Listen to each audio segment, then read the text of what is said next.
ChatGPT, তুমি কি আমাকে শুনতে পাচ্ছ? হ্যাঁ, আমি তোমাকে শুনতে পাচ্ছি। তুমি কি জানতে চাও? আচ্ছা, পৃথিবীর সর্বপ্রথম মানুষ কে আর ওর ধর্ম কি ছিল? প্রথম মানুষের সম্পর্কে সঠিক তথ্য পাওয়া কঠিন, কারণ মানুষের ইতিহাস কয়েক লক্ষ বছর পুরানো।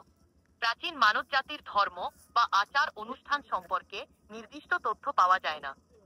সাধারণভাবে মনে করা হয় যে প্রাচীন মানুষ প্রকৃতির সাথে ঘনিষ্ঠ সম্পর্ক বজায় রেখে বাঁচার জন্য বিভিন্ন আচার অনুষ্ঠান পালন করতেন। প্রাচীন ধর্ম বা বিশ্বাসগুলি খুবই প্রাচীন এবং বিভিন্ন সামাজিক ও প্রাকৃতিক প্রেক্ষাপটে বিকশিত হয়েছে। হযরত আদম আলাইহিসসালাম পৃথিবীর সর্বপ্রথম মানুষ, আমি যেটা জানি, এবং তিনি ইসলাম ধর্ম পালন করতেন।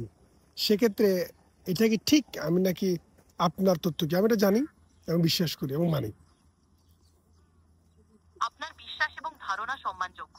বিভিন্ন ধর্ম এবং সংস্কৃতির মানুষদের তাদের নিজস্ব বিশ্বাস এবং ধর্মীয় দৃষ্টিভঙ্গি রয়েছে। ইসলাম ধর্মে আদম আলাইহিস সালামকে প্রথম মানুষ এবং নবী হিসেবে গণ্য করা হয়। বিভিন্ন ধর্ম ও বিশ্বাসের মধ্যে এই ধরনের পার্থক্য স্বাভাবিক। আপনার বিশ্বাসের প্রতি আমি শ্রদ্ধা জানাই। তো তোমার মতে কি এটা কি ঠিক না বেঠিক? তুমি বেঠিক বললেও আমার কাছে এটা ঠিক। তারপরে তোমার অ্যানালাইসিস, তোমার তথ্য, তোমার নলেজ কি বলে?